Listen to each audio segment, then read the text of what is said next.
સર્વ સત્સંગીઓને, વૈષ્ણવોને જય શ્રી કૃષ્ણ. આપણે મંગલાચરણથી આપણો પહેલો સ્વાધ્યાય શરૂ કરશું. શ્રી ગણેશાય નમઃ. શ્રી સરસ્વત્यै નમઃ. શ્રી ગુરુભ્યો નમઃ.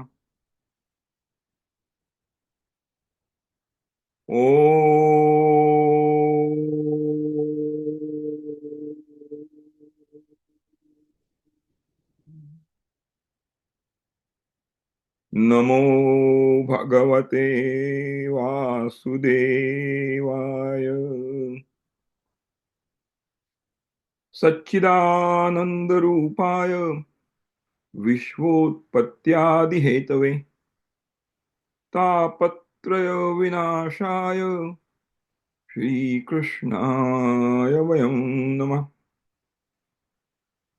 જગતની ઉત્પત્તિ, સ્થિતિ અને વિનાશના કારણરૂપ તથા આધ્યાત્મિક, આધિદૈવિક અને આધિભૌતિક એ ત્રણેય પ્રકારના દુઃખોનો નાશ કરનારા સચ્ચિદાનંદ સ્વરૂપ એવા ભગવાન શ્રી કૃષ્ણની આપણે સૌ સ્તુતિ કરીએ છીએ અને એમને શરણે જઈએ છીએ. શ્રી કૃષ્ણ શરણમ મમ. કૃષ્ણમ વંદે જગદ્ગુરુમ. શ્રી રાધા કૃષ્ણાભ્યામ નમઃ. કૃષ્ણમ નારાયણમ વંદે. કૃષ્ણમ વંદે વ્રજપ્રિયમ. કૃષ્ણમ દ્વૈપાયનમ વંદે. કૃષ્ણમ વંદે પૃથાસુતમ. રાધા ભક્તિ હરિજ્ઞાનમ તાભ્યામ યા ચ સમન્વિતા તામ શ્રી ભાગવતીમ ગાથા વંદે યુગલ રૂપિણીમ. સદા સેવ્યા શ્રીમદ ભાગવતી કથા યસ્યાઃ શ્રવણ માત્રેણ હરિશ્ચિત્તમ સમાશ્રયેત. આપણે શ્રી વેદવ્યાસજીને નમસ્કાર કરશું. નમોસ્તુતે વ્યાસ વિશાલ બુદ્ધે ફુલ્લારવિંદાયત પત્ર નેત્ર येन त्वया भारत तैलपूर्ण प्रज्वालितो ज्ञानमय प्रदीप. વેદવ્યાસની સ્તુતિ અને નમસ્કાર વંદન પરમહંસ શ્રી સુખદેવજી જ્યારે ભાગવતની કથા કરે છે ત્યારે કરે છે અને વ્યાસજીને નમસ્કાર કરે છે, એક પિતા તરીકે નહીં, એક શાસ્ત્રકાર તરીકે. આવો શ્રી વેદવ્યાસજીની સ્તુતિ જે પરમહંસ સુખદેવજીએ કરી છે તેનો આપણે પાઠ કરીશું. નમસ્તસ્મૈ ભગવતે વ્યાસાયામિત તેજસે વપુઃ જ્ઞાનમયં સૌમ્યા યન્મુખામ્બુરુહાસવમ. આ સૌ શબ્દ હમણાં પરમ પૂજ્ય ભાઈ શ્રી વાપર્યો. શ્રી વ્યાસજીને નમસ્કાર કરતા પરમ સુખદેવજી કહે છે, સૌમ્ય જનો જેમના મુખ કમળમાંથી ઝરતા જ્ઞાનમય મકરંદનું પાન કરે છે એવા પરમ તેજસ્વી ભગવાન શ્રી વ્યાસ મહર્ષિને આપણા સૌના વંદન છે. આવો આપણે હવે શ્રી સુખદેવજીને નમસ્કાર કરીએ. પરમહંસ સુખદેવજી. યમ પ્રવજંતમનુપેતમપેત કૃત્યમ દ્વૈપાયનો વિરહકાતર આજુહાવ પુત્રેતિ તન્મયતયા તરવોભિનેદુ તમ સર્વભૂત હૃદયમ મુનિમાનતોસ્મિ. જેમનો યજ્ઞોપવિત સંસ્કાર કરવામાં આવ્યો નથી અને જેમને કંઈ પણ કર્તવ્ય કર્મ બાકી નથી એવા સર્વ સંગ છોડીને ચાલી જતા જેમને મહર્ષિ શ્રી કૃષ્ણ દ્વૈપાયન વેદવ્યાસજી વિરહાકુળ થઈને હે પુત્ર એમ પોકારવા લાગ્યા ત્યારે તે સુખદેવ રૂપ બનેલા હોવાથી વૃક્ષોએ ઉત્તર આપ્યો, તેવા સૌના હૃદયમાં અંતર્યામી રૂપે વિરાજતા શ્રી સુખદેવ મુનિને હું અને આપણે સૌ નમસ્કાર કરીએ.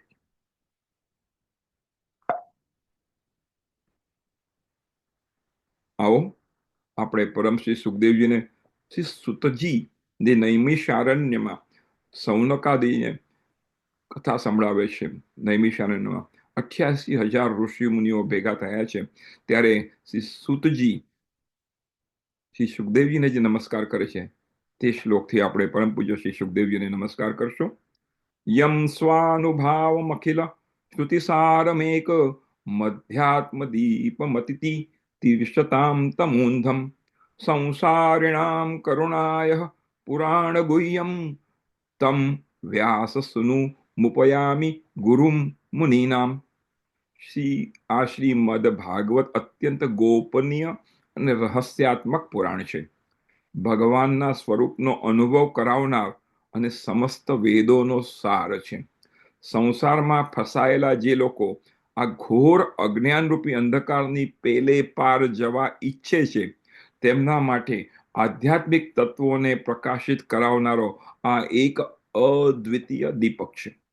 વાસ્તવમાં એવા જ લોકો પર કરુણા કરીને મોટા મોટા મુનિઓના આચાર્ય શ્રી સુખદેવજીએ આ કથાનું આ શાસ્ત્રનું વર્ણન કર્યું છે. એવા શ્રી સુખદેવજીને આપણે સૌ શરણ લઈએ છીએ. ગુરુ મુનિ નામ.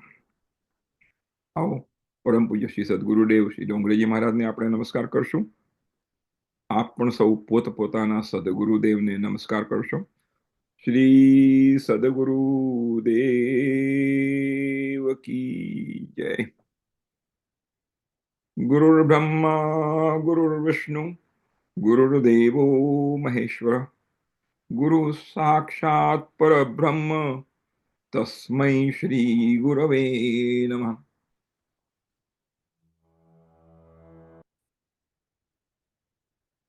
હવે આપણે શ્રી હરિની સ્તુતિ કરીશું.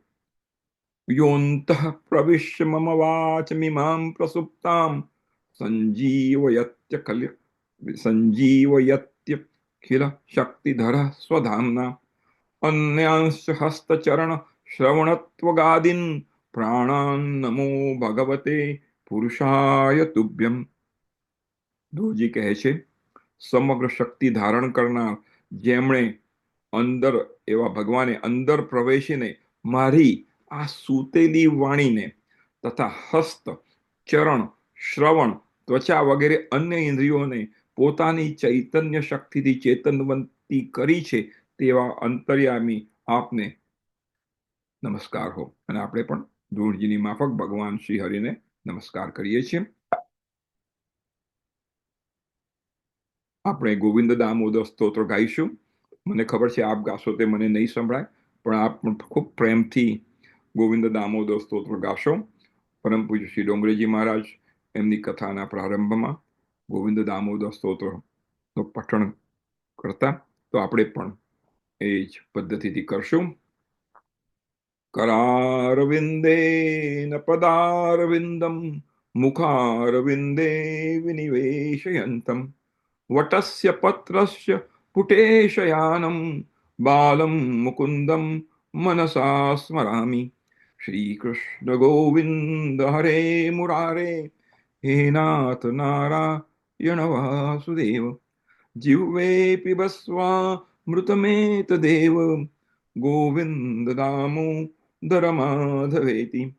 विक्रेतु कामाखिल गोपकन्या मुरारिपादापितचित्तवृत्तिः दद्यादिकं मोहवशादवोचद् Govind Damodar माधवेति.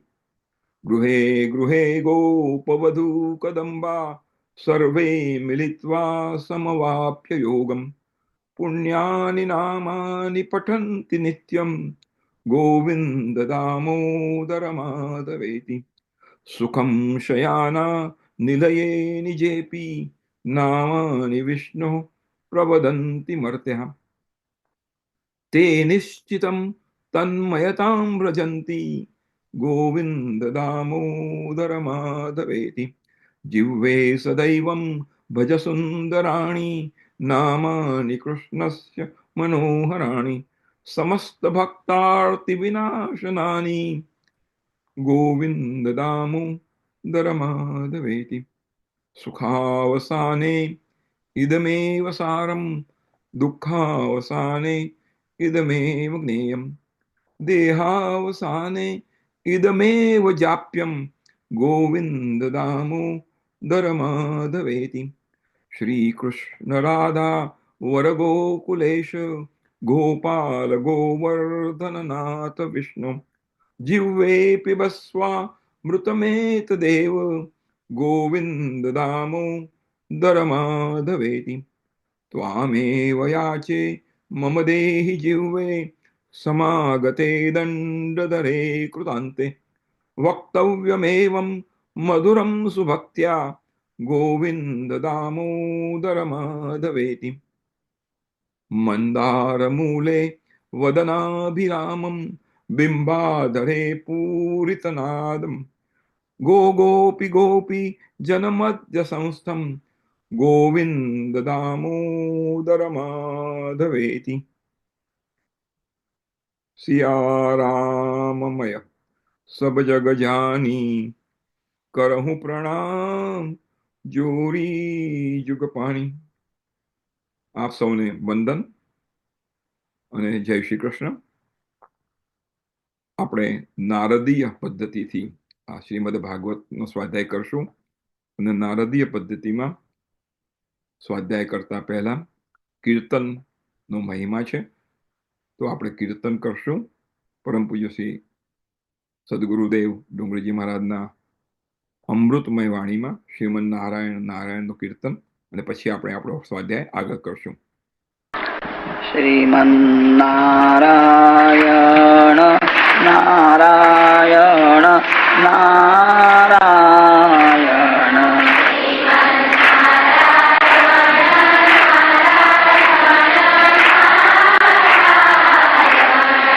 Shriman Narayan Narayan Narayan Narayan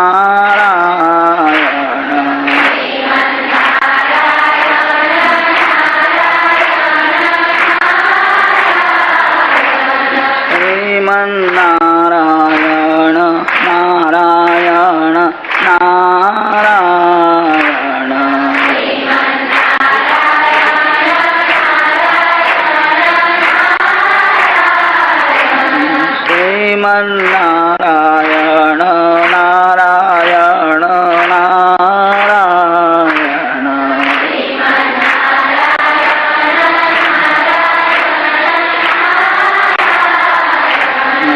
Shriman Narayan Narayan Narayan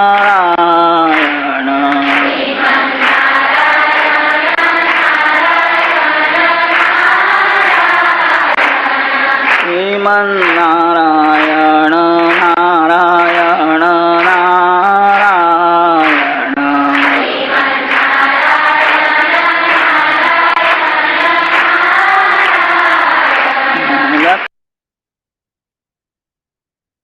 Today is Monday, November 4th, 2024. Kartik માસ કૃષ્ણ પક્ષ તૃતીયા તિથિ, અને ભગવત કૃપાથી, સદગુરુ કૃપાથી અને અનેક સંતોની કૃપાથી શ્રીમદ ભાગવત મહાપુરાણ સ્વાધ્યાયનો આ પહેલો સત્સંગ છે. આજના દિવસે આપણે શુભ પ્રારંભ કરીએ ત્યારે આજની તિથિમાં આપણે અનુરાધા નક્ષત્રમાં આપણો આ સ્વાધ્યાય શરૂ કરશું. ડિવાઇન સોલ્સ, નમસ્કાર. આપણો આ સત્સંગ ભગવાન શ્રી કૃષ્ણ, શ્રી વેદવ્યાસજી, પરમહંસ શ્રી સુખદેવજી, પરમ પૂજ્ય સદગુરુદેવ શ્રી ડોંગરજી મહારાજ, પરમ પૂજ્ય ભાઈ શ્રી અને અનેક સંતોની શરણાગતિ અને એમની કૃપાથી આપણે આ સત્સંગ કરશું.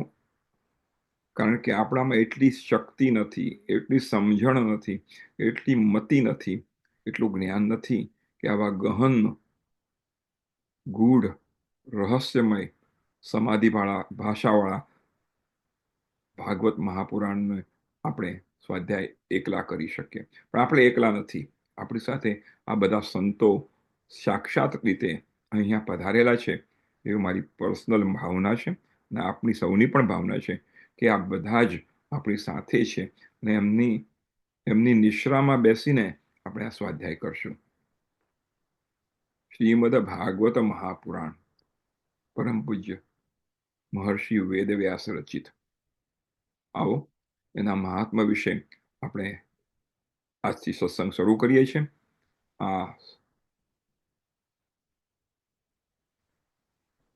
એના મહાત્મા વિશે થોડુંક જાણીને પછી આપણે સત્સંગ આગળ કરશું. યત્ર યત્ર ચતુર્વક્ત્ર શ્રીમદ ભાગવતમ ભવેત ગચ્છામિ તત્ર તત્રાહમ ગોયર્થા સુતવત્સલા. મેં આગળ આ સ્લાઇડમાં કહ્યું તેમ આપણી સાથે ભગવાન શ્રી કૃષ્ણ પધારેલા છે. ભગવાન શ્રી વેદવ્યાસ, શ્રી સુખદેવજી, પરમ પૂજ્ય સદગુરુદેવ અને પરમ પૂજ્ય શ્રી ભાઈશ્રી અને અનેક સંતો આપણી સાથે પધારેલા છે. કેમ કહી શકાય? તો સ્કંદ પુરાણના 16મા અધ્યાયના 23મા શ્લોકમાં ભગવાન શ્રી કૃષ્ણ બ્રહ્માજીને કહે છે, હે ચતુર્મુખ. બ્રહ્માજીના 4 મુખ છે. જ્યાં જ્યાં ભાગવતની કથા થાય છે ત્યાં ત્યાં હું એ રીતે જાઉં છું કે જે રીતે પુત્ર વત્સલ ગાય પોતાના વાછરડાની પાછળ પાછળ જાય છે. આ ભગવાન શ્રી કૃષ્ણ કહે છે. તો આપણને શું કામ એવું ન લાગવું જોઈએ કે ભગવાન શ્રી કૃષ્ણ આપણી સાથે અત્યારે આ સત્સંગમાં છે. આવો આપણે ભાગવત વાંગ્મય સ્વરૂપનું દર્શન કર્યું. શ્રી ગોવર્ધનનાથજીના 12 અંગો એ 12 સ્કંદ છે એવું શ્રી વલ્લભાચાર્યજીએ કહ્યું. શ્રી વલ્લભાધીશ કી જય. તો એ વાંગ્મય સ્વરૂપ અને વિગ્રહ બંનેનું આપણે દર્શન કરશું. આવો એક શ્લોકી ભાગવતનો પાઠ કરશું.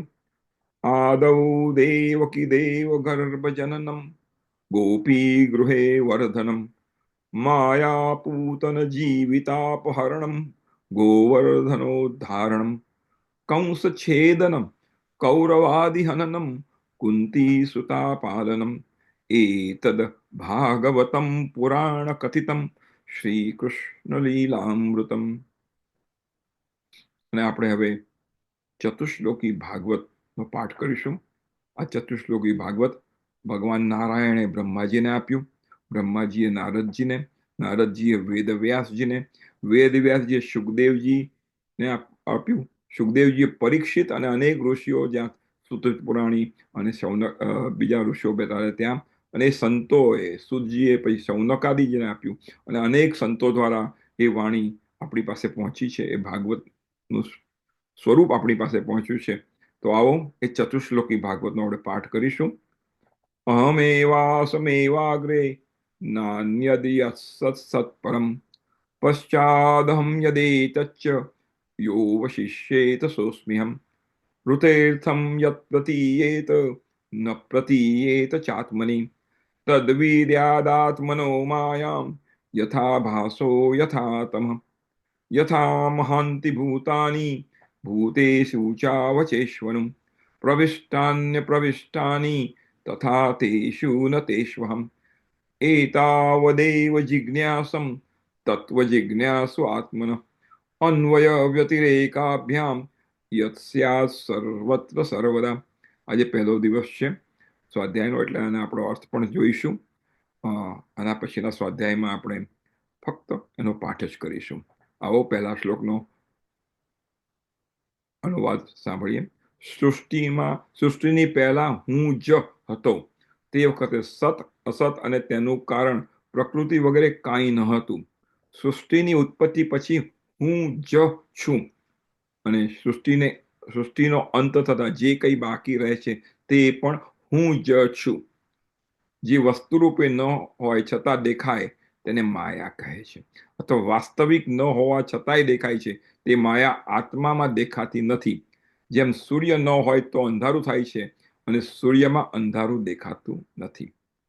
જેમ નાના મોટા ભૌતિક પદાર્થમાં પંચભૂત તેમના કારણરૂપથી પ્રવિષ્ટ થયા હોય તેવું દેખાય છે, છતાં વાસ્તવમાં તેમનો પ્રવેશ થતો નથી. તે જ પ્રમાણે હું ભગવાન સર્વ પ્રાણીઓમાં તેમના આત્મ સ્વરૂપે રહેલો લાગવા છતાં વાસ્તવમાં તેમનાથી અલગ છું. અન્વય અને વ્યતિરેક એ બંને હેતુથી, એ બંને સિદ્ધાંતથી એમ સિદ્ધ થાય છે કે માત્ર એક જ તત્વ એટલે કે સર્વાતીત એવા સર્વ સ્વરૂપ ભગવાન જ સદા સર્વત્ર છે. એ જ વાત આત્મતત્વના જિજ્ઞાસુએ જાણવા જેવી છે.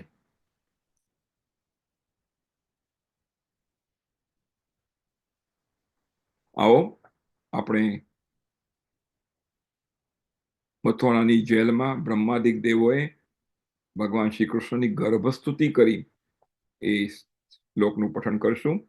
સત્યવ્રતમ સત્યપરમ ત્રિસત્યમ સત્યસ્ય યોનિમ નિહિતમ ચ સત્યે સત્યસ્ય સત્યમૃત સત્ય નેત્રમ સત્યાત્મકમ ત્વામ શરણમ પ્રપન્નઃ. આપ સત્ય સંકલ્પ વાળા છો, સત્ય વડે જ પ્રાપ્ત થનારા છો. સૃષ્ટિ પહેલા, સૃષ્ટિમાં અને પ્રલય પછી એમ ત્રણેય કાળમાં સત્ય છો. પૃથ્વી, જલ, તેજ, વાયુ અને આકાશ એ પંચમહાભૂતને ઉત્પન્ન કરનારા, એમાં રહેલા અને એનો નાશ થયા છતાં પણ અવશેષ રહો છો. શુભ વાણી અને સમદ્રષ્ટિને પ્રવર્તાવનારા છો. આ પ્રમાણે સર્વ રીતે સત્ય સ્વરૂપ છો. અમે આપને શરણે આવ્યા છીએ.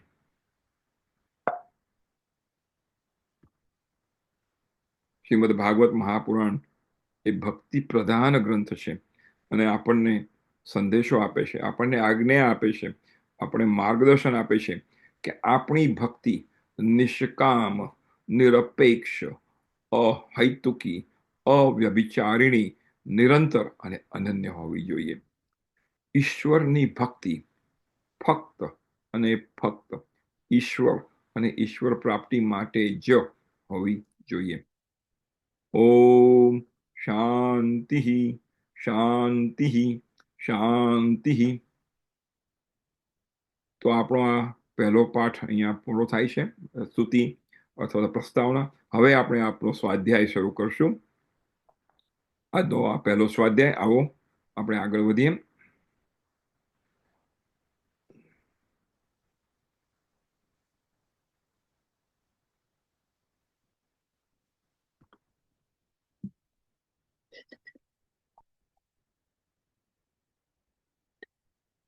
તો આ આપણું સ્વાધ્યાય નંબર 1.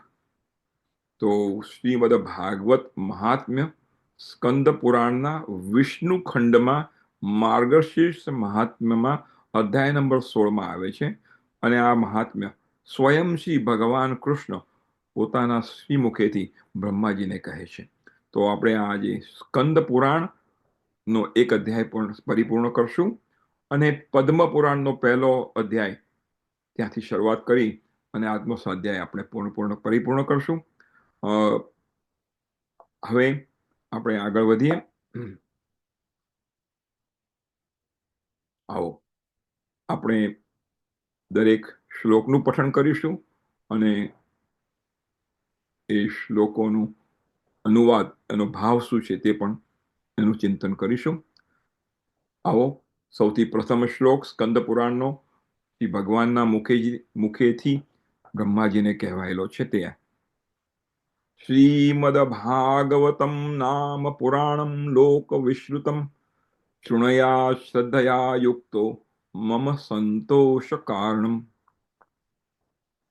આમાં ભગવાન પોતે અનેક વાર આ ભાગવત શું છે, એના વિશે એમનું શું ભાવ છે, એનાથી શું ફળ છે વગેરેનો ઉલ્લેખ કરશે. લોક વિખ્યાત શ્રીમદ ભાગવત નામના પુરાણનું શ્રદ્ધાયુક્ત થઈને પ્રતિદિન શ્રવણ કરવું જોઈએ. આ જ મારા સંતોષનું કારણ છે. નિત્યમ ભાગવતમ યસ્તુ પુરાણમ પઠતે નરઃ પ્રત્યક્ષરમ ભવેતસ્ય કપિલાદાનજમ ફલમ. જે મનુષ્ય પ્રતિદિન ભાગવત પુરાણનો પાઠ કરે છે તેને એક એક અક્ષરના ઉચ્ચારણ સાથે કપિલા ગાયનું દાન આપવાનું પુણ્ય મળે છે. શ્લોકાર્ધમ શ્લોકપાદમ વા નિત્યમ ભાગવતોદ્ભવમ પઠતે શૃણુયાદ્યસ્તુ ગોસહસ્ત્ર ફલમ લભેત.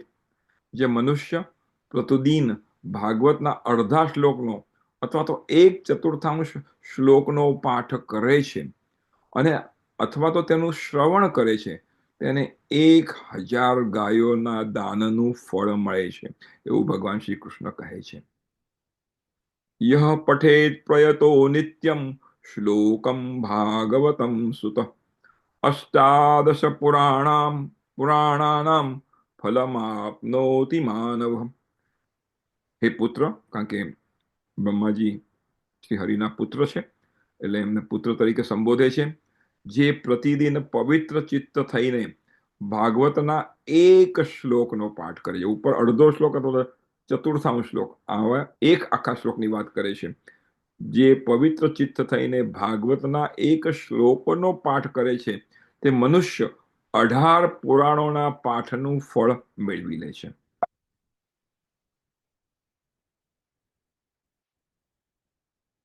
આવો એના પછીનો શ્લોક જોઈશું. નિત્યમ મમ કથા યત્ર તત્ર તિષ્ઠન્તિ વૈષ્ણવઃ કલી બાહ્યા નરાસ્તે વૈ યે ચર્યંતિ સદા મમ. જ્યાં નિત્ય મારી કથા થાય છે ત્યાં વિષ્ણુ પાર્ષદો, પ્રહલાદ વગેરે વિદ્યમાન રહે છે. જે મનુષ્યો હંમેશા મારા ભાગવત શાસ્ત્રની પૂજા કરે છે તેઓ કળીના અધિકારથી મુક્ત છે. તેમના પર કળીકાલનો વશ ચાલતો નથી. વૈષ્ણવાનામ તો શાસ્ત્રાણી યે ચર્યંતિ ગૃહે નરઃ સર્વ પાપ વિનિર્મુક્તા ભવંતી સુરબંધિતા. જે મનુષ્ય પોતાના ઘરમાં વૈષ્ણવ શાસ્ત્રોની પૂજા કરે છે તેઓ બધા પાપોમાંથી મુક્ત થાય છે અને દેવતાઓ પણ તેમને વંદન કરે છે. યે ચર્યંતિ ગૃહે નિત્યમ શાસ્ત્રમ ભાગવતમ કલૌ આસ્ફોટયંતિ વલ્ગંતિ તેષામ પ્રીતો ભવામ્યહમ. જે લોકો કળિયુગમાં, જે આપણે હમણાં કળિયુગમાં છીએ, પોતાના ઘરમાં દરરોજ ભાગવત શાસ્ત્રની પૂજા કરે છે. 6થા શ્લોકમાં વૈષ્ણવ શાસ્ત્રોની પૂજા છે. હવે 7મા શ્લોકમાં ભગવાન શ્રી કૃષ્ણ કહે છે ભાગવત શાસ્ત્રની. તેઓ પ્રભુના પ્રેમમાં તળબોળ રહીને આત્માનંદમાં મગ્ન રહે છે. આ ભાગવતના પૂજાનું ફળ છે. અને હું એટલે કે ભગવાન શ્રી કૃષ્ણ તેમના પર પ્રસન્ન થાઉં છું. અને આવું થાય પછી આવા વૈષ્ણવોને કળિયુગનો શો ભય, એવું ભગવાન શ્રી કૃષ્ણ કહે છે. યાવદીનાની હે પુત્ર શાસ્ત્રમ ભાગવતમ ગૃહે તાવત પિબંતિ પિતરઃ ક્ષીરમ સર્પીર મધુદકમ. હમણાં જ પરમ પૂજ્ય ભાઈશ્રીએ કહ્યું કે પિતૃપક્ષમાં ભાગવતની કથાનું શ્રવણ અને ભાગવતની કથા કરાવવી, એનું પઠન કરવું એ આપણા પિતૃ માટે કેટલું અગત્યનું છે. તો હવે ભગવાન શ્રી કૃષ્ણ કહે છે, હે પુત્ર, હે બ્રહ્મા, મનુષ્ય જેટલા દિવસો માટે પોતાના ઘરમાં ભાગવત શાસ્ત્ર રાખે છે, મને ખબર છે ઘણા લોકોએ ભાગવત શાસ્ત્ર નોંધાવ્યું છે અને હજી એમની પાસે પહોંચ્યું નથી. આપણે મીટિંગ ખોલીશું ત્યારે એના વિશે વાત કરીશું. આપણે મીટિંગ ખોલશું આના પછી. તો હે બ્રહ્મા, હે પુત્ર, મનુષ્ય જેટલા દિવસો માટે પોતાના ઘરમાં ભાગવત શાસ્ત્ર રાખે છે તેટલો સમય તેના પિતૃઓ દૂધ, ઘી, મધ અને મીઠું જળ પીએ છે. યચ્છન્તિ વૈષ્ણવે ભક્ત્યા શાસ્ત્રમ ભાગવતમ હિયે કલ્પકોટિ સહસ્ત્રાણી મમ લોકે વસંતિ તે. જે લોકો વિષ્ણુ ભક્ત મનુષ્યને ભક્તિપૂર્વક ભાગવત શાસ્ત્ર સમર્પિત કરે છે તેઓ હજારો કરોડ કલ્પો, અને આપણે કલ્પ એટલે 4.7 બિલિયન યર્સ, એવું આપણે વારે વારે એનું ચિંતન કર્યું છે. તો એક કલ્પ એટલે 4.7 બિલિયન યર્સ. તો જે લોકો વિષ્ણુ ભક્ત મનુષ્યને ભક્તિપૂર્વક ભાગવત શાસ્ત્ર સમર્પિત કરે છે તેઓ હજારો કરોડ કલ્પો સુધી મારા વૈકુંઠ ધામમાં નિવાસ કરે છે. એવો આ ભાગવત શાસ્ત્ર સમર્પણ કરવાનો મહિમા છે. આવો એના પછીનો 10મો શ્લોક જોઈશું.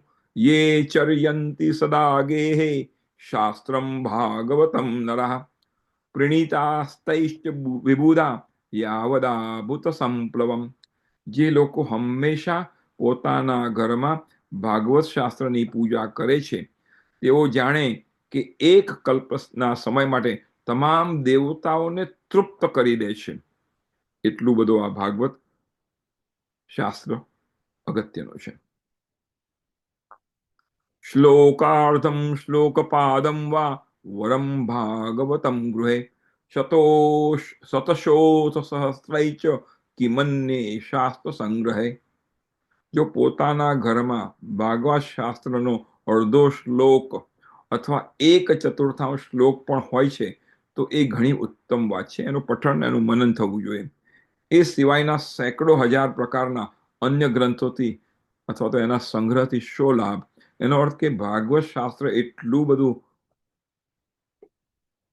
પવિત્ર છે, એનો મહિમા એટલો બધો છે કે અડધો શ્લોક અથવા 1/4 શ્લોક પણ હોય તો બીજા સેંકડો હજાર પ્રકારના અન્ય ગ્રંથોથી પણ વધારે ચડિયાતું છે.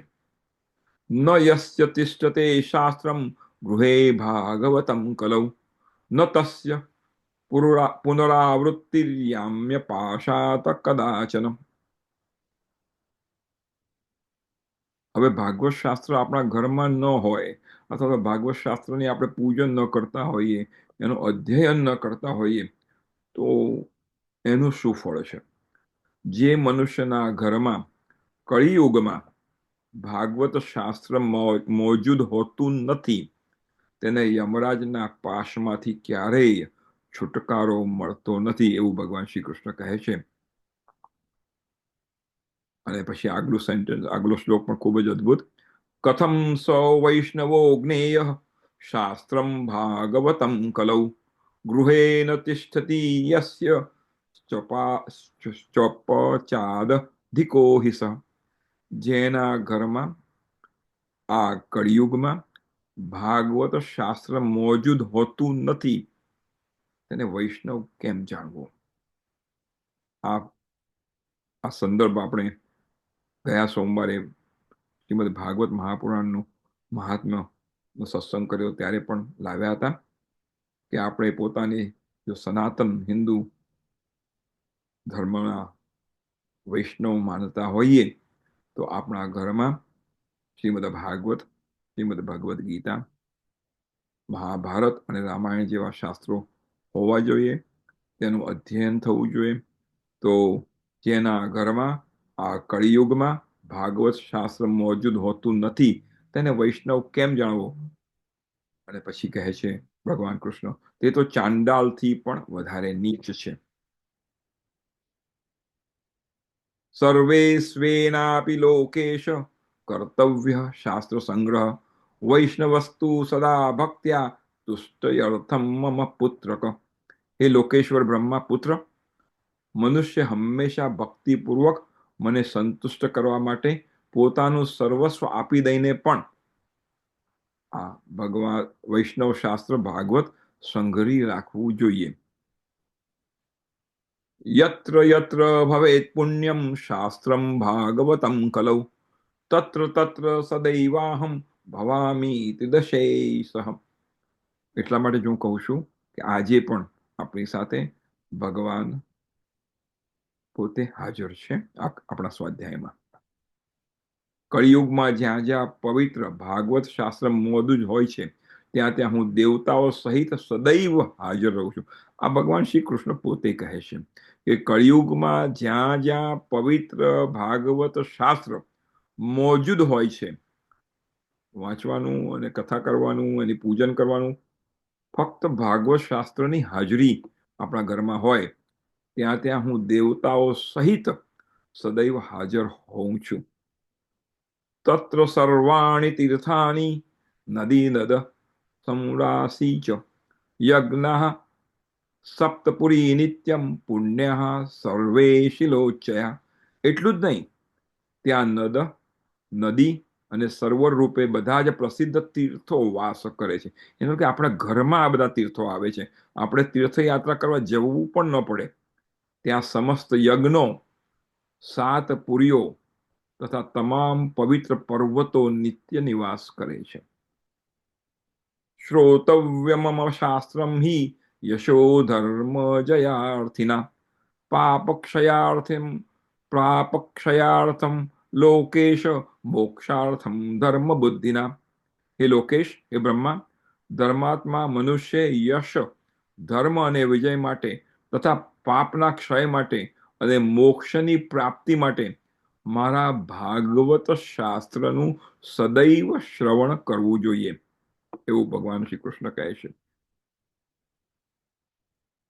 આપણા સંતો આનાથી પણ આગળ વધીને કહે છે, આનાથી આપણને ભગવત પ્રીતિ, ભગવત કૃપા અને ભગવત ચરણમાં પ્રેમ અને અનન્ય શરણાગતિ પણ મળે છે. શ્રીમદ ભાગવતમ પુણ્ય માયુરોગ્ય પુષ્ટિદમ પઠનાત શ્રવણાત વાપી સર્વ પાપૈ પ્રમુચ્યતે. આ પવિત્ર પુરાણ શ્રીમદ ભાગવત આયુષ્ય, આરોગ્ય અને પુષ્ટિ આપનારો છે. એનો પાઠ કરવાથી કે એનું શ્રવણ કરવાથી મનુષ્ય બધા પાપોમાંથી મુક્ત થઈ જાય છે. હવે આગલો શ્લોક, જેમાં ભાગવત ન સાંભળવાના અથવા તો સાંભળીને જેમને પ્રસન્નતા નથી થતી તેના માટે ભગવાન શ્રી કૃષ્ણ કહે છે, ન શૃણવંતી ન રશ્યતિ શ્રીમદ ભાગવતમ પરમ સત્યમ સત્યમ હિ લોકેશ તેષામ સ્વામી સદાયમ. ભાગવતની કથા જ્યાં થાય છે, ભાગવતનું ગ્રંથ જ્યાં છે, ભાગવતનો શ્લોકાર્થ થાય છે અથવા તો ભાગો શ્લોક થાય છે, ત્યાં કોણ કોણ હોય છે? અને ભગવાન પોતે હોય છે અને પોતે જ એ લોકોનું કલ્યાણ કરે છે.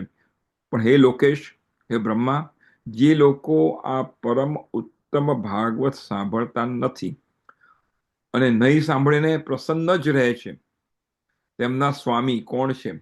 હંમેશા યમરાજા જ છે. તેઓ હંમેશા યમરાજના જ વશમાં. એનો કે આ ભવાટવીમાં ભવૌષધિ જે ભાવ છે ભાઈ છે કહ્યું એ ભવૌષધિનો તમે પાન નથી કરતા તો તમારા માટે યમરાજ જ તમારા સ્વામી છે. અને એવા લોકો હંમેશા યમરાજના જ વશમાં રહે છે. એનો અર્થ કે આ ભવાટવીમાં સતત ફર્યા કરે છે. અને આ હું સાચે સાચું કહી રહ્યો છું, એવું ભગવાન પોતે, ભગવાન શ્રી કૃષ્ણ કહે છે. ન ગચ્છતિ યદા મર્ત્ય શ્રોતુમ ભાગવતમ સુત એકાદશ્યામ વિશેષેણ નાસ્તિ પાપરત તત.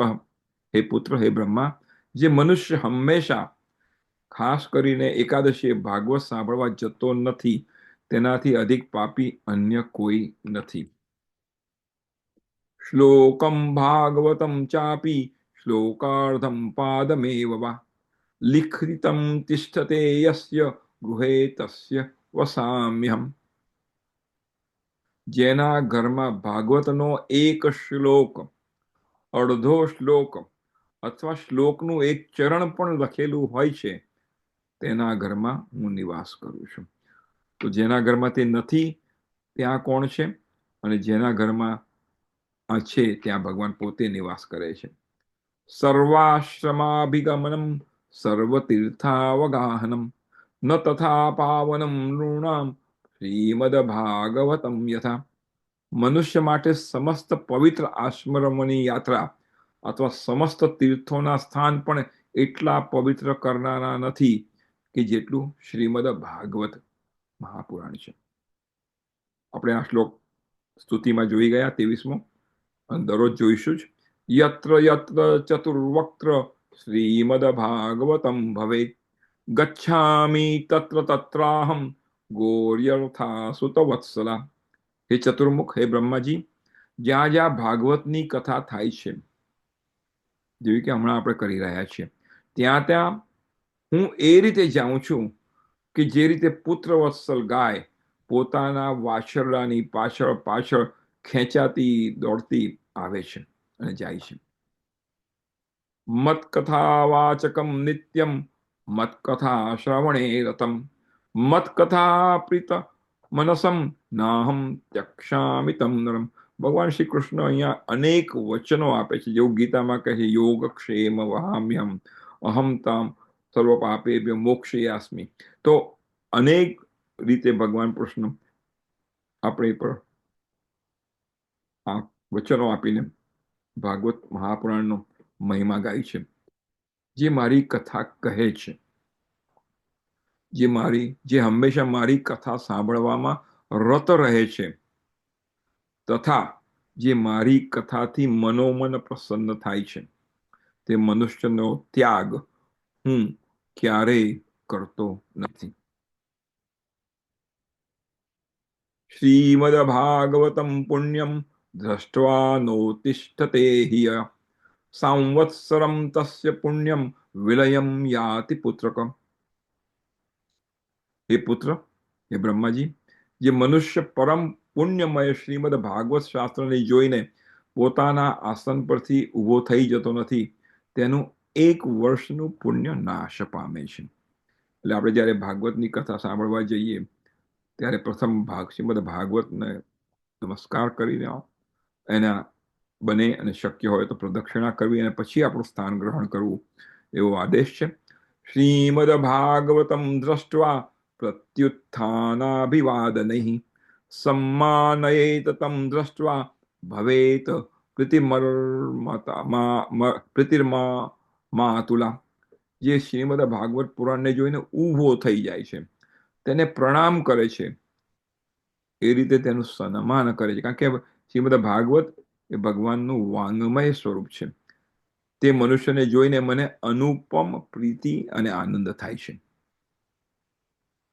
દ્રષ્ટવા ભાગવતમ દૂરાત પક્રમેત સમ્મુખમ હિય પદે પદશ્ચ મેધસ્ય ફલમ પ્રાપ્નોત્ય સંશયમ.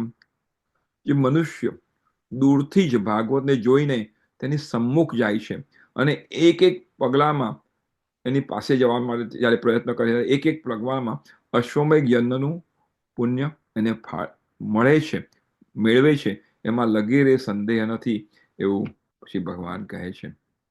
તો આપણે અહીંયા 28મા શ્લોકમાં જઈશું. ઉત્થાય પ્રણમેદ્યો વૈ શ્રીમદ ભાગવતમ નરઃ ધનઃ પુત્રાંસ્તથા દારાન ભક્તિમ ચ પ્રદદામ્યહમ.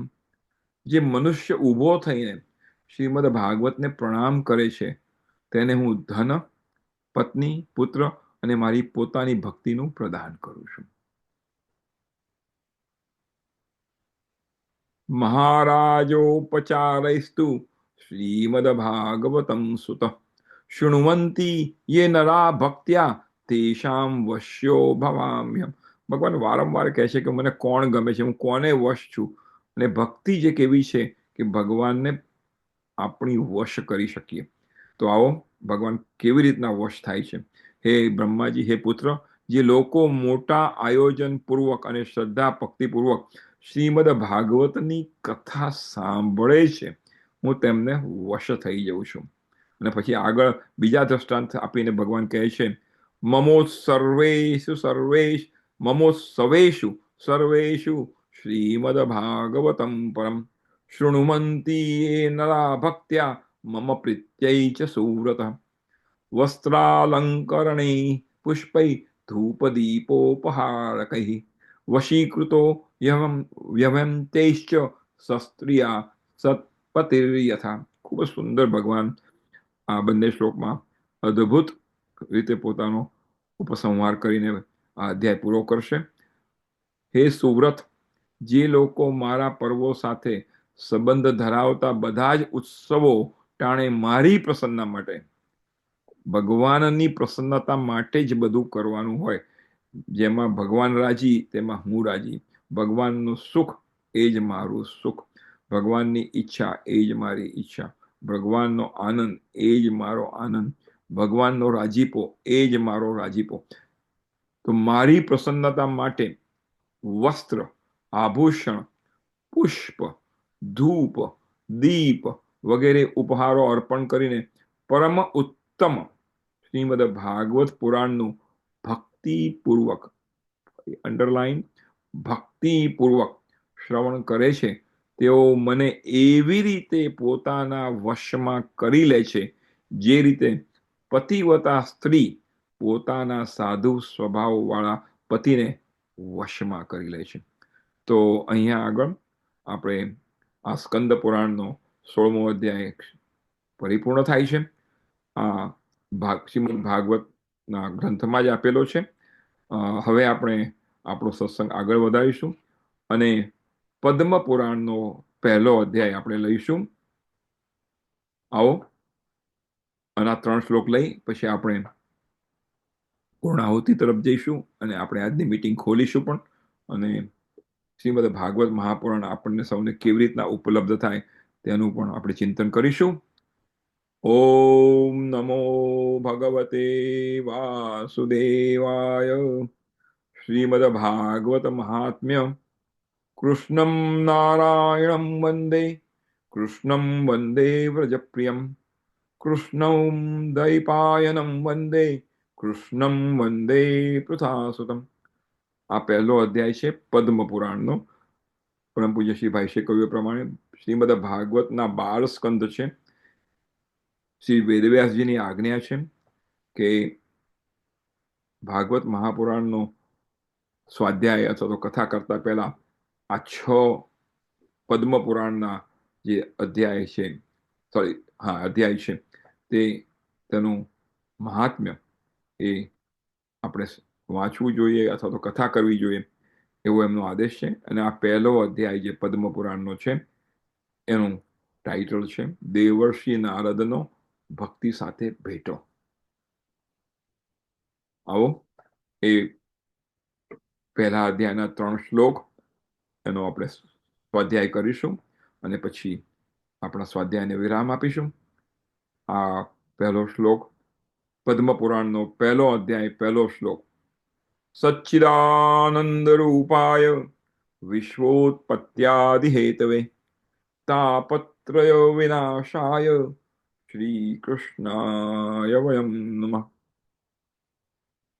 આપણે આ શ્લોકનું ચિંતન અને પઠન વિષ્ણુ સહસ્ત્રનામના બધા જ સત્સંગમાં કરેલું છે. અને આ શ્લોક 1લો અધ્યાય પદ્મ પુરાણમાં પણ છે, અને જ્યારે આપણે ભાગવતનો 1લો સ્કંદ અને 1લો અધ્યાય લઈશું એનો પણ આ પ્રથમ શ્લોક છે. એવું સંતોનું કહેવું છે કે આ એક જ શ્લોકમાં સમસ્ત ભાગવતનો અર્થ, સારાર્થ વેદવ્યાસજીએ મૂકી દીધો છે. સચ્ચિત અને આનંદ એ જેનું સ્વરૂપ છે, વિશ્વની ઉત્પત્તિ, સ્થિતિ અને લય જેના થકી થાય છે, જેના એ હેતુ છે, અને આધિ, વ્યાધિ અને ઉપાધિ, આધ્યાત્મિક, આધિદૈવિક અને આધિભૌતિક એ 3 પ્રકારના દુઃખોને જે નાશ કરે છે એવા શ્રી રાધાજી સાથેના શ્રી કૃષ્ણને આપણે સૌ નમસ્કાર કરીએ. તો આ શ્લોકમાં ભગવાન કોઈની સાથે પણ આપણે પ્રીતિ કરવી હોય કે કોઈની પણ સાથે શરણાગતિમાં જવું હોય કે કોઈનો પણ સાથે આપણે સંબંધ બાંધવો હોય તો આપણે એ વ્યક્તિ વિશે, એ ગ્રંથ વિશે ની માહિતી જોઈએ કે ગ્રંથને, એ ભગવાનની એમનું રૂપ કેવું છે, સ્વરૂપ કેવું છે, એમનું સામર્થ્ય કેવું છે અને એમનો સ્વભાવ કેવો છે. આ 3 જો સરસ હોય તો આપણે એમને મળીએ, એમની સાથે મિત્રતા બાંધીએ, એમની સાથે સંબંધ બાંધીએ, એમને શરણાગત થઈએ. તો સત, ચિત અને આનંદ એ જેનું સ્વરૂપ છે, આ એમનો રૂપની વર્ણન કર્યું. કોઈનું રૂપ સરસ હોય પણ એમનામાં સામર્થ્ય ન હોય આપણને મદદ કરવાની, આપણને ઉગારવાની કે આપણે વારે ધાવાની. તો રૂપ તો સરસ છે પણ એમનું સામર્થ્ય કેવું છે? તો ભગવાનનું સામર્થ્ય કેવું છે? તો કે જગતની ઉત્પત્તિ, જગતની સ્થિતિ અને વિનાશ કે જેનો હેતુ છે, જે કરી શકે, સંકલ્પ માત્રથી કરી શકે છે, એમનું સામર્થ્ય છે. સ્વરૂપ પણ સરસ હોય, સામર્થ્ય પણ બહુ સરસ હોય, પણ આપણને આપવા જ ન માગતા હોય, આપણી પર કૃપા કરવા જ ન માગતા હોય, તો એવા એવા એવા વ્યક્તિ સાથે આપણે સંબંધ બાંધતા નથી, કારણ કે આપણે આપણા સ્વાર્થ માટે સંબંધ બાંધીએ છીએ. તો એમનો સ્વભાવ કેવો છે? અતિ કરુણામય છે, અકારણ કરુણા કરનારા એવા ભગવાન છે. માયાળુ, દયાળુ, કૃપાળુ, પતિત પાવન, ભક્ત વત્સલ, અશરણ શરણ અને અધમો ધારણ એવા ભગવાન શ્રી કૃષ્ણ. તો શું કરે છે? તો આ એમનું સ્વભાવ છે. તમારું આદિ દૈવિક, આદિ ભૌતિક અને આધ્યાત્મિક એ ત્રણેય પ્રકારના દુઃખોને નાશ કરનાર છે. માટે આપણે એવા શ્રી કૃષ્ણને શરણે જઈએ છીએ અને એમને નમસ્કાર કરીએ છીએ. આવો હવે શ્રી સુખદેવજીને નમસ્કાર કરીશું. ખૂબ જ અદ્ભુત શ્લોક છે. યમ પ્રવજંતમનુપેતમપેત કૃત્યમ દ્વૈપાયનો વિરહ કાતર આજુહાવ પુત્રેતિ તન્મયતયા તરવોભિનેદુ તમ સર્વભૂતરયમ મુનિમાનતોસ્મિ. આપણે આગળ વિસ્તારથી આ કથા કરશું, સાંભળીશું. પણ સુખદેવજી નું પ્રાગટ્ય થયું પછી એમણે વેદવ્યાસજીના ઘરેથી બહાર નીકળી ગયા. જન્મ થતાની સાથે જ તો ભગવાનની પાસે વેદવ્યાસજીએ ભગવાન શંકરની પ્રાર્થના કરી હતી, શંકરની સ્તુતિ કરી હતી, શંકરની ભક્તિ કરી હતી અને કહ્યું હતું કે મને એવો દીકરો આપો જે મારા ભાગવત શાસ્ત્રનો પ્રચાર કરી શકે, જે ભાગવત શાસ્ત્ર લોકોમાં વહેંચી શકે અને એમની ભક્તિ વધારી શકે. ભગવાન શ્રી શંકર પોતે જ શ્રી સુખદેવજીના આંશિક સ્વરૂપ તરીકે આવેલા છે અને એ પોતે જ્યારે પ્રગટ થઈને ચાલવા માંડે છે ત્યારે વેદવ્યાસજીને ખૂબ દુઃખ થાય છે, વિરહ વ્યાકુળ થાય છે અને એમની પાછળ પાછળ પાછળ દોડે છે. હે બેટા પાછો આવ, હે બેટા પાછો આવ, હે બેટા પાછો આવ. ત્યારે પરમહંસ એવા શ્રી સુખદેવજી, જેમની દ્રષ્ટિ બ્રહ્મલીન છે, બ્રહ્મમાં સ્થિર છે, જે સર્વમાં બ્રહ્મ જુએ છે, જે પોતે શરીરને આત્માનું વસ્ત્ર ગણે છે, જેમને જગત શું છે ખબર નથી, જેમને જગત બગડ્યું છે એ પણ ખબર નથી, એવા શ્રી સુખદેવજી એમના સ્વરૂપમાં વૃક્ષો વેદવ્યાસજીને કહે છે કે હે વેદવ્યાસજી, તમે કેમ આટલો બધો વિરહ વ્યાકુળ થાવ છો? તમારા પુત્રને જવા દો. અમે જુઓ, અમારા પુત્રોને અમે માનવ લોકોને માટે અમે અર્પણ કરીએ. અમને લોકો પથરા મારે છે ત્યારે અમે અમારા ફળને પ્રસાદ તરીકે એમને આપીએ છીએ. તો તમે તમારા દીકરાને જવા દો. એવું આ વૃક્ષો દ્વારા શ્રી સુખદેવજી પોતાના પિતાને કહેવડાવે છે. એક સહેજ આગળ વધીએ તો જ્યારે આના પછી જ્યારે સુખદેવજી આગળ વધતા હોય છે ત્યારે ત્યાં એક સરોવર છે. સરોવરમાં સ્વર્ગની અનેક અપ્સરાઓ નગ્ન દશામાં સ્નાન કરી રહી છે. ત્યાંથી 16 વર્ષના પોતે પણ દિગંબર અવસ્થામાં એવા શ્રી સુખદેવજી 16 વર્ષના તરુણ ત્યાંથી પસાર થાય છે. પણ અપ્સરાઓ એમનો કોઈ નોંધ લેતી નથી કે પોતે કોઈ શોભ અનુભવતી નથી. વેદવ્યાસજી જુએ છે કે મારો દીકરો 16 વર્ષનો યુવાન નગ્ન દિશામાં, દિગંબર દિશામાં જાય છે અને આ અપ્સરાઓએ એની નોંધ પણ ન લીધી. એ જોઈ રહ્યા છે. અને જ્યારે એ પાસે આવે છે સરોવરને, ત્યારે બધી અપ્સરાઓ બહાર નીકળીને પોતાને વસ્ત્રોથી વીંટાળી દે છે.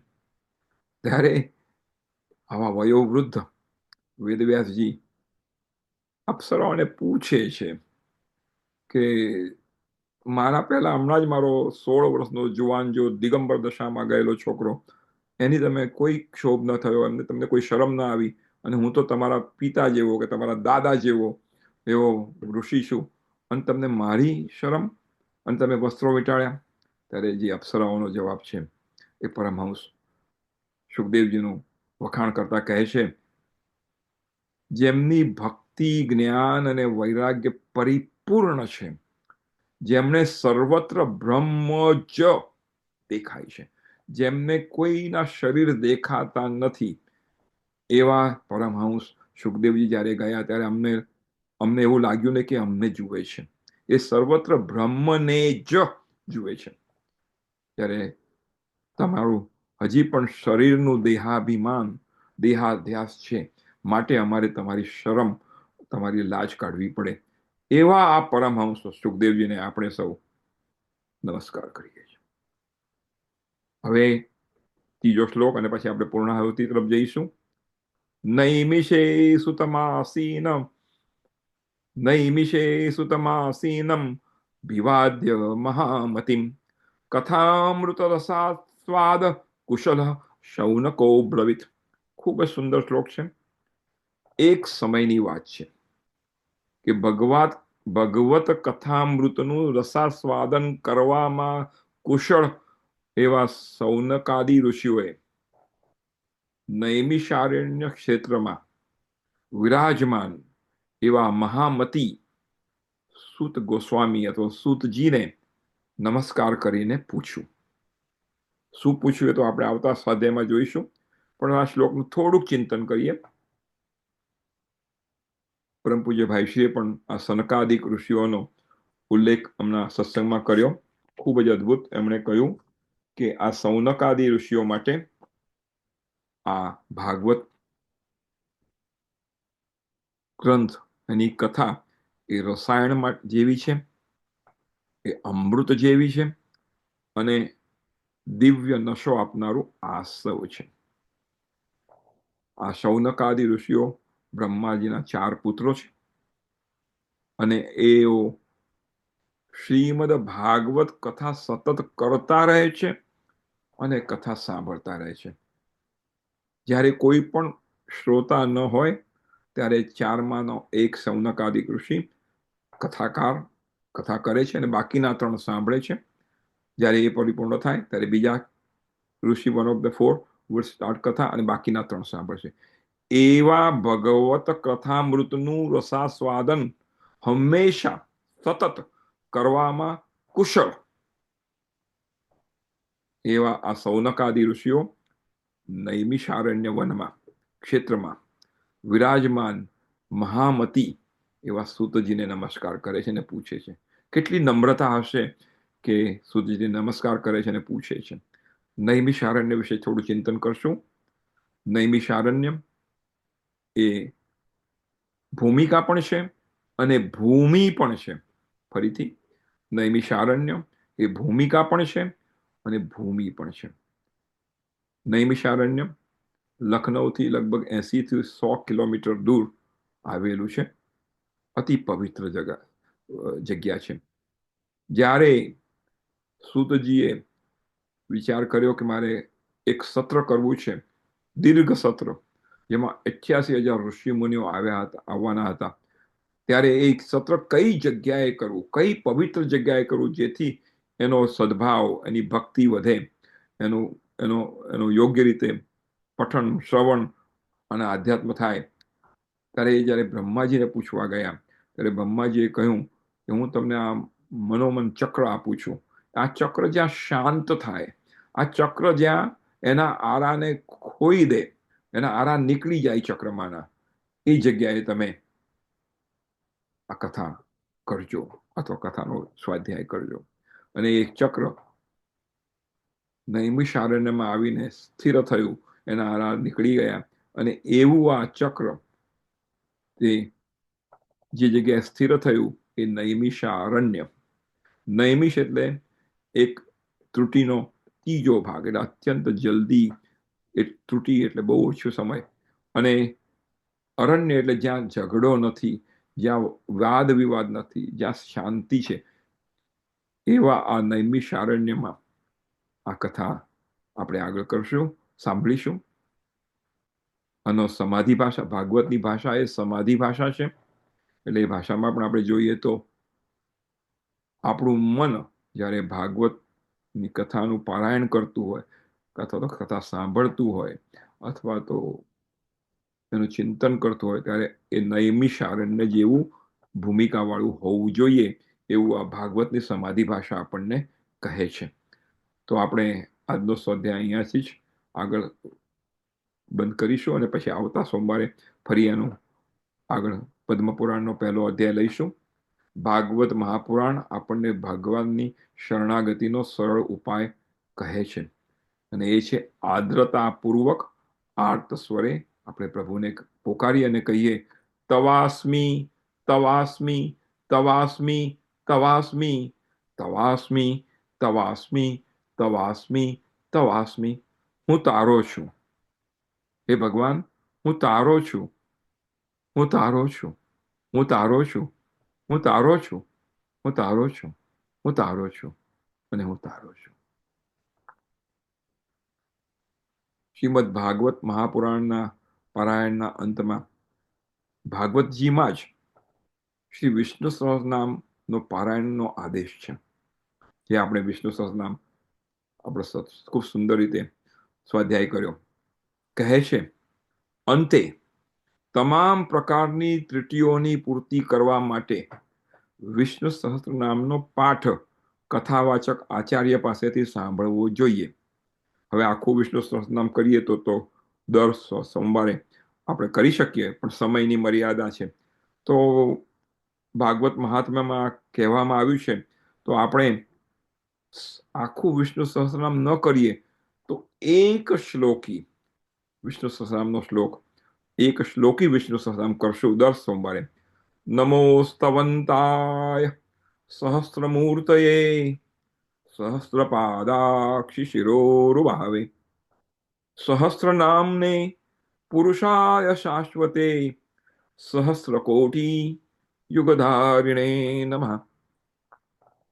અનંત હજારો સ્વરૂપવાળા તેમજ હજારો પગ, હજારો આંખ, હજારો મસ્તક, હજારો સાથળ અને હજારો બાહુને ધારણ કરનારા અસંખ્ય નામવાળા, હજારો કરોડ યુગને ધારણ કરનારા સનાતન પુરુષને હું નમસ્કાર કરું છું.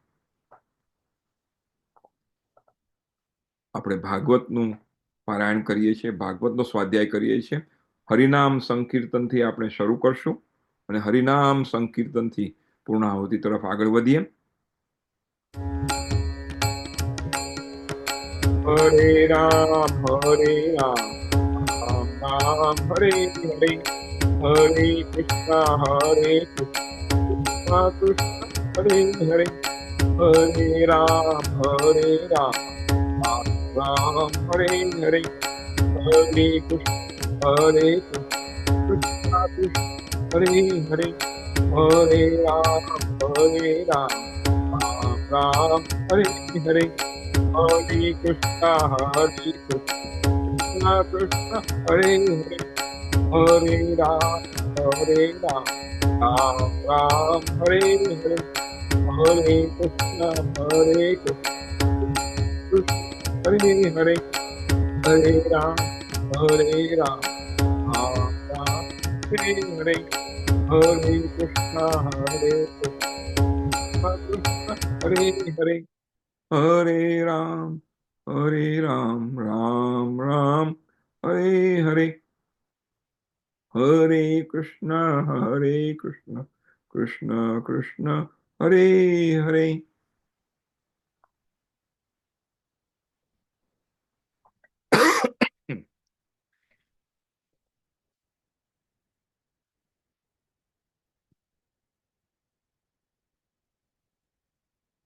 આવો આપણે દર સોમવારે સંક્ષિપ્તમાં, આખી આરતી તો 5 મિનિટની છે, સંક્ષિપ્તમાં આરતી પણ કરશું.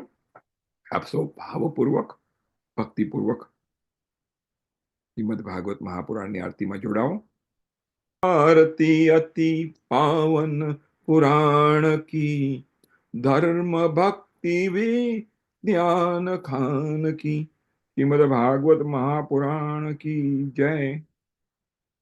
પરમ પૂજ્ય સદગુરુદેવ એમની કથામાં, ભાગવતજીની કથામાં કહેતા કે કથામાં અથવા તો સ્વાધ્યાયમાં સાંભળવામાં અથવા તો બોલવામાં વક્તા શ્રોતાથી જાણે અજાણે પ્રમાદથી દોષ થઈ ગયા હોય તો તેનું પ્રાયશ્ચિત કરવાનું હોય છે. મોટેથી 3 વાર શ્રી હરયે નમઃ બોલો એટલે સર્વ દોષો બળી જાય છે.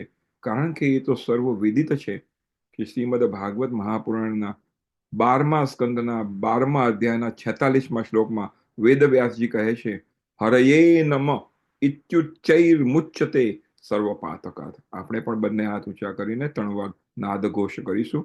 શ્રી હરયે નમઃ, શ્રી હરયે નમઃ, શ્રી હરયે નમઃ. કૃષ્ણાર્પણમસ્તુ. કલ્યાણમસ્તુ. આપ સૌને નમસ્કાર. જય શ્રી કૃષ્ણ. અને આપણે 3 વાર જય જય શ્રી રાધેનો ઘોષ કરીને, નાદ ઘોષ કરીને આપણે આ સત્સંગને પૂર્ણાહુતિ કરશું. જય જય શ્રી રાધે, જય જય શ્રી રાધે, જય જય શ્રી રાધે. આવતા સોમવારે આપણે 9:50 ફરી મળશું. આપણે હવે મીટિંગ ખોલીશું. જોડાયેલા રહેશો.